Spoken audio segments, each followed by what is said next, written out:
Welcome to Fight for Life, a pro-life radio show discussing the ministry of First Choice Pregnancy Services here in Las Vegas. I'm Deborah, board member and executive director of First Choice Pregnancy Services. And I'm Jessica, logistics specialist at First Choice Pregnancy Services. We are ambassadors for the unborn. Welcome to the show. Good afternoon, friends. Thanks for joining us today. This is Deb and Jess and Tony. We are ambassadors on behalf of the babies, here to share insights and real-life stories in the fight for the unborn. Today we have Tony with us. It's always good to have some of those who stand out on the street and are literally the last voice for that baby as they walk into the abortion clinic. So we're excited to have him here. His wife is actually my assistant in the office, so he gets both sides of the life. But Jess, and he volunteers with us too. Yeah. Jess is going to give you the weekly stats, and then Tony has an awesome story to share with you guys today, and we're going to talk about some other stuff.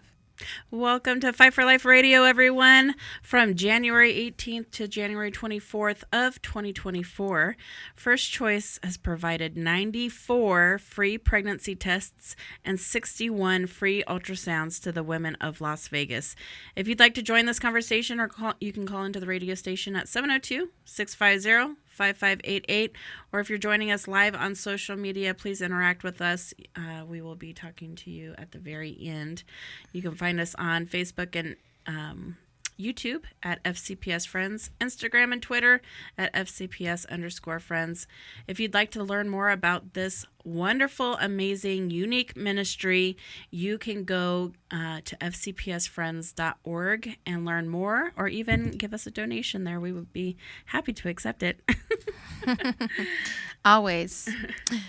Jess told me today, she's like, you should bring that with you, because one of the favorite things that we have been doing at First Choice in the last 3 months, I think it's been about 3 months, is, for those of you that are watching online, we have been giving out these heartbeats to our patients that are seeking abortion. And it has been a real game changer in giving us just another tool to advocate on behalf of those babies. Today, here's a heartbeat. Listen to these little heartbeats. See, for those of you who are watching, it blinks. It's a little electronic heart. It's a red electronic heart that we can record the heartbeat of a woman's baby that's in our ultrasound room having an exam, and we give these to the women that are abortion bound. It helps them to have one more tangible tool at our disposal, but in their hands. They actively participate to record their baby's heartbeat on this device, so that they can take that heartbeat home with them and have that memory of their baby's heart beating. Yeah, and they're all so uniquely different because God has created each one at a different pace. I have one in my purse right now, and I walked out of First Choice, and my purse starts beating like a heartbeat. And it's this baby's heartbeat right here, I think, is about 12 weeks. The one in my purse is about 6 weeks, so it's not as loud and strong as this one. But these are awesome little heartbeats. I mean, when you take this heartbeat away with you and you're wanting to abort that baby, what are you then going to do with the heartbeat? Like, are you going to throw it away like your baby? Or are you going to sit there and have it kept as a remembrance of what you ended? So if you want to sponsor some heartbeats, call First Choice. Yes. We want to give a shout out to Liberty Baptist Church. This month they are doing Human Awareness. And last Sunday, that's my home church for all of you who don't know.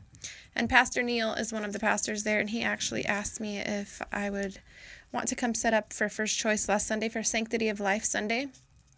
That was the 40th anniversary since President Ronald Reagan declared that particular Sunday a Sanctity of Life Sunday.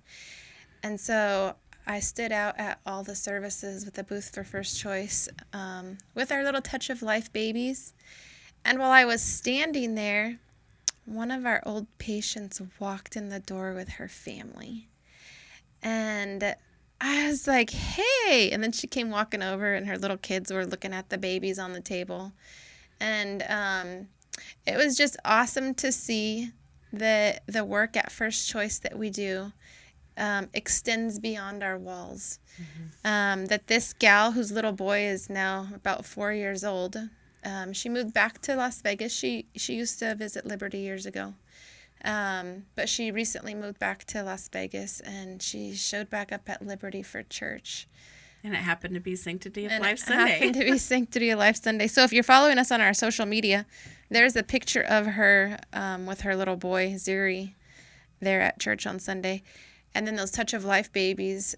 So many. When we go and we set up events like this at churches or different places that have children, the children are always fascinated with those Touch of Life babies.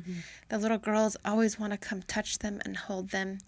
And it's just a great opportunity to teach young kids about the sanctity of life. And they're like so surprised. I was this little? I said, yeah, you started out this little. So it was just a great opportunity to share what we're doing, to be a light for the babies here in the valley. And just want to thank Liberty for doing that. I have an amazing story using the Touch of Life babies with one of our patients that I'll share a little bit later. But right now I want to welcome Tony for coming back on. As Deb explained a little bit earlier, he is a street witnesser. I like to call him a street advocate because they go out there and they are literally on the front lines of this war on life, and they take it all the way up to the gate where they just cannot pass any further than that without trespassing and getting the law involved. And they're fighting all the way up until the parents can't hear them anymore. Tony had a wonderful story that he shared with me last week that I invited him to come onto the radio with us because it was such a touching story. So, Tony, I'm going to let you just take it away. Before Tony takes it away, though, I want to thank Tony for standing out there. You know, him and Carl particularly stand out there several days a week. And if you've Celeste and Grace, there's several. Yeah, they come out there a day a week, but Tony and Carl are the ones that show up all the time. There's other people. It takes a collective community, but they spend a lot of time out there on the street. And it is a very hard and challenging thing to do out there. Tony can tell you guys about it because oftentimes what he's about ready to share with you doesn't happen often. And it takes a lot of perseverance and running on God fuel to sustain you guys out there on that street.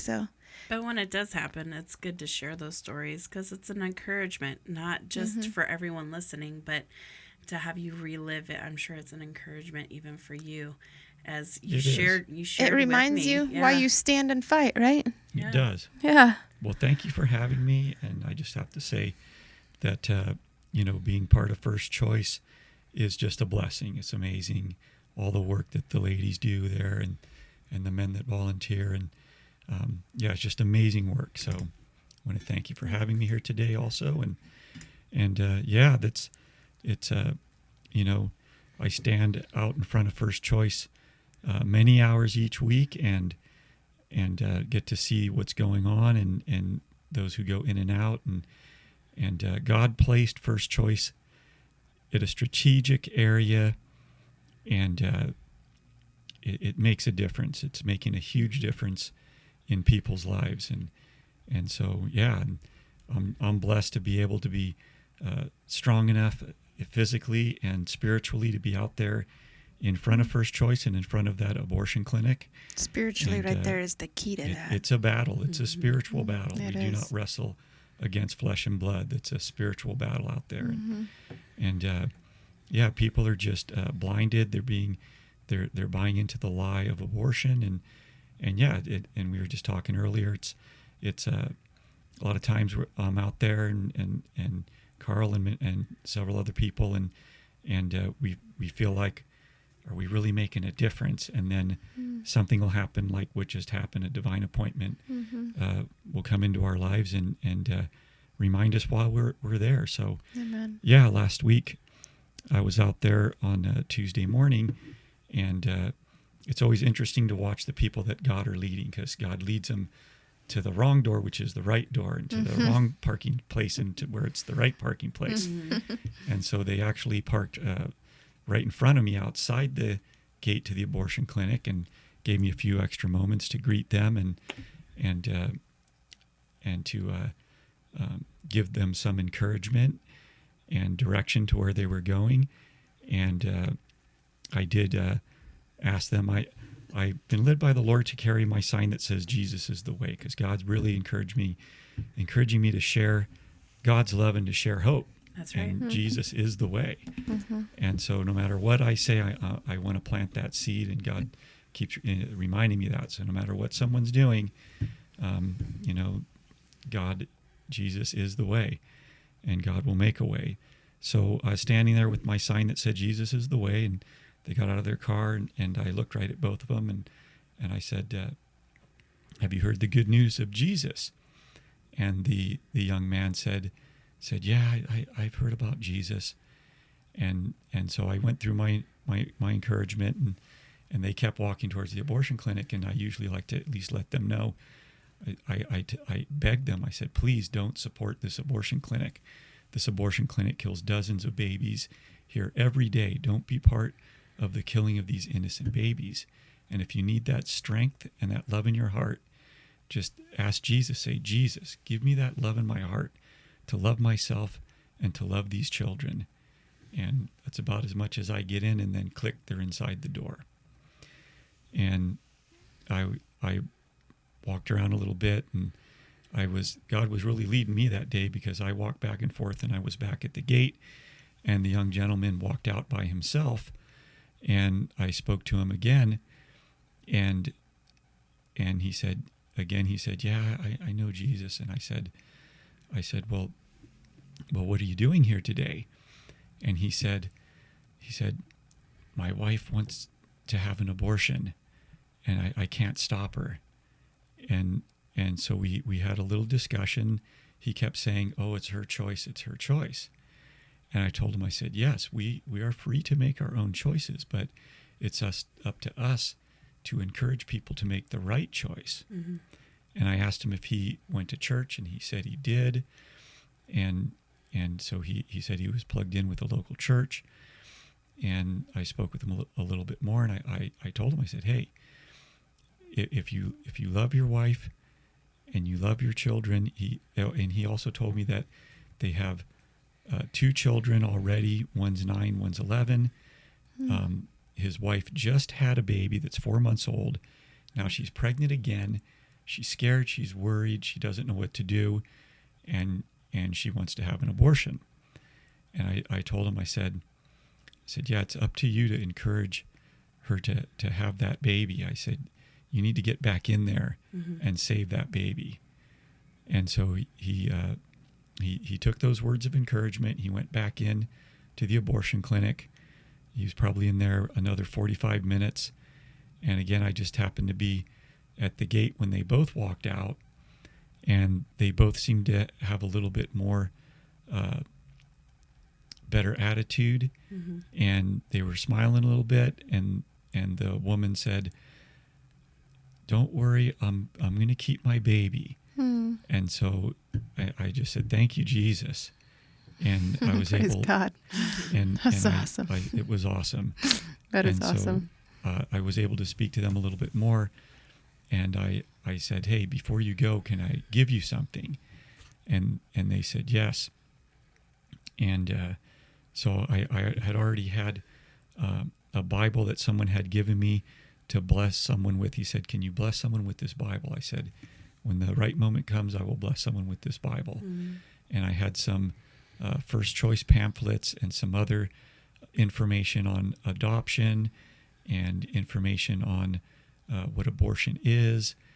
And I had a lot of literature I wanted to give them, so I grabbed that real fast and went back and was able to give them that. And another street witnesser that's down there a lot, Grace, was able to come with me. And we were able to give them some information. Grace told them about First Choice. I told them a little bit more about abortion and the options that they had, and just really encouraged them to let them know that that baby was a blessing from God, and that I said, I know this is going to be difficult, but God will make a way. God will provide. You know, with men it is impossible, but with God all things are possible. And that's what God really laid on my heart this month. I was able to share that with them. That's so And, awesome. It was awesome. That's so awesome. God sends you the encouragement right when you need it, right? It was awesome. And my wife told me that because just the night before I told my wife, I said, am I really making a difference out there? I'm like, I don't know. And when I told my wife the story, she said, and see, we're just asking if you make a difference out there.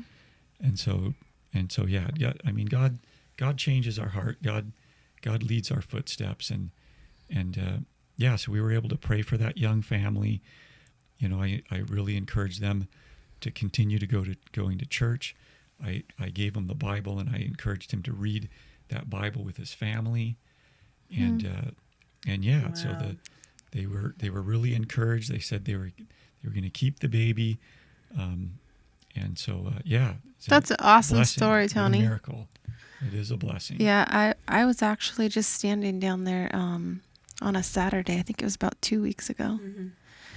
And, you know, having grown up on the sidewalk, doing that with my dad all the time, like, I understand what it's like to stand out there. And I remember, like, my dad standing out there and just hearing him, like, saying, he'd go down there when he didn't have any work, kind of like you guys do.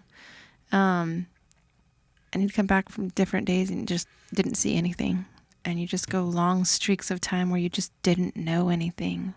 And then you have those times where those people stop, that God just moves in their heart to let you know that you're out here making a difference, keep you on the right course. But I was standing down there like 2 weeks ago, and I was telling Jess it was so sad. Like, when I come down there on Saturdays and I see Redeemer down there, I like to go down and say hi to him because I don't see him very often.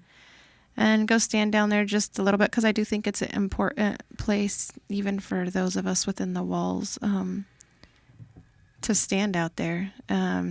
It gives you a good insight as to what you guys are seeing every day and the reality that we already know walking through our doors. But while I was standing down there, Sergio was sitting there pleading with a couple that was walking in, and Lydia was standing next to him. And there was just the two of them down there, and that parking lot down there was full. There was probably minimum 15 to 20 gals in there having abortions. And that was on top of Lyfts and Ubers dropping people off. And so as I sat there, just kind of taking in the moment and watching it while I stood down there, I was down there for, I don't know, maybe 15 minutes. It's just the reality of it when you stand there and you think the majority of people here in Las Vegas have no idea that in this one spot right here, there's a massacre taking place this morning. And there's very few people that stand out there and do anything about it. And so it was just, it just had a big impact standing on me, watching the two of them by themselves standing there pleading for the lives of these children. And then you had a lady that got out for her abortion. And the car that she got out of was parked off by the wall by that carport. And they had really loud, crazy music playing.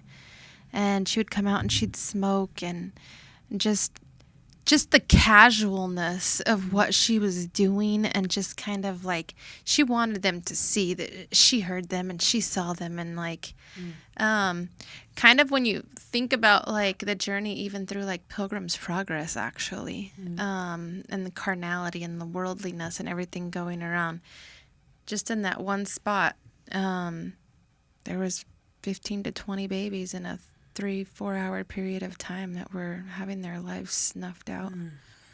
Yeah, it's heartbreaking. And it's hard to just really grasp the reality of that. Like, you can't wrap your mind around that kind of stuff. You know, I had a lady this past week. She was in her early 30s, And I got the opportunity to advocate for her baby that was inside her womb, which she thought was about 19 weeks, according to her period. So I brought in the Touch of Life babies, the huge ones, because she was pretty far along. And she had already had an abortion recently that was for a 16-week baby. But when we got into the room, she started sharing about how it took her a long time to escape this abusive relationship that she had in her marriage. She already has multiple kids, and now she's doing the single mom thing. And she was really scared to find out about how her ex-husband was going to react to her being pregnant from another man. And she just didn't want to risk it. She always wanted a little girl, and she said that she aborted the last baby that was a little girl.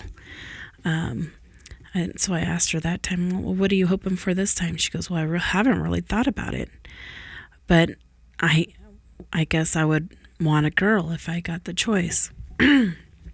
So I took her through, and she shared that she wanted abortion information. So I said, I see that you have on here that you want abortion information, so I'm going to teach you about abortion. And I went through all the different abortion options, and she shared with me her past abortion experience. And with that little girl, with right? that little 16-week baby girl. And she said that she was awake for the whole procedure, that she was slightly sedated, but she was awake for the whole thing, and she remembers everything. She saw the baby going into the glass jar as it was being suctioned out. And she said afterward that they took her to a recovery area and lined her up the hall with all the other women that had just had an abortion and were recovering.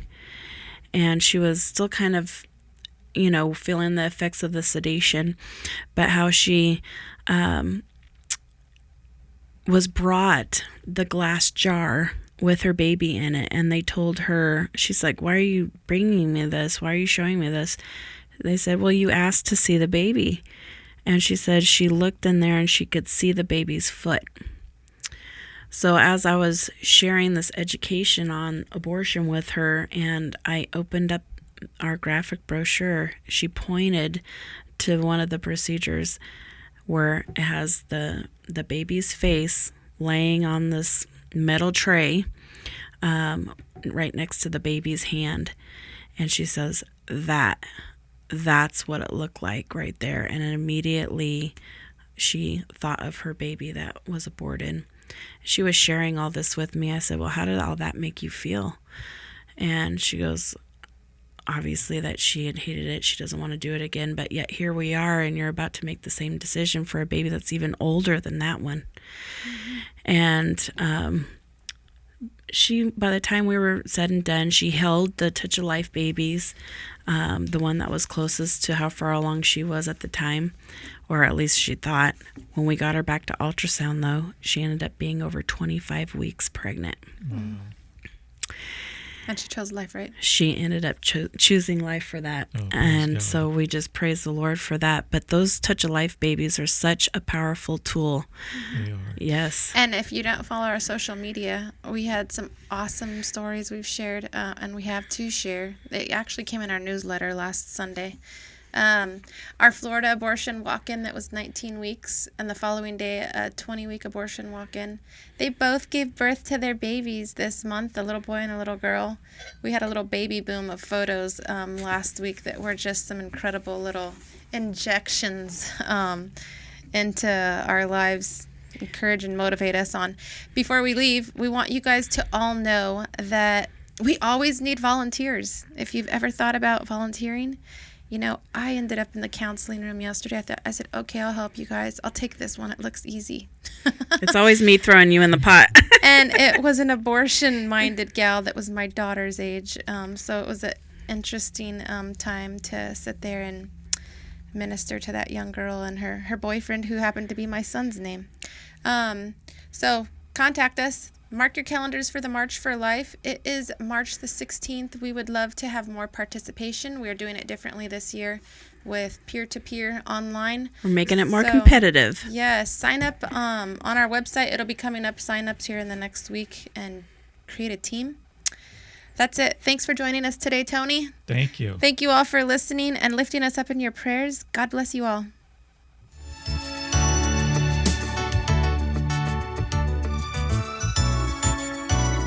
Thanks for joining your ambassadors for the unborn on the Fight for Life radio, today and every Thursday on KKVV 1060 AM, the best news radio, the gospel airship. If you'd like to support the cause of saving unborn babies, or if you have a question you'd like us to answer on the air, go to fcpsfriends.org or call us at 702-294-CARE. Again, that number is 702-294-2273. On behalf of his little ones, thank you and God bless.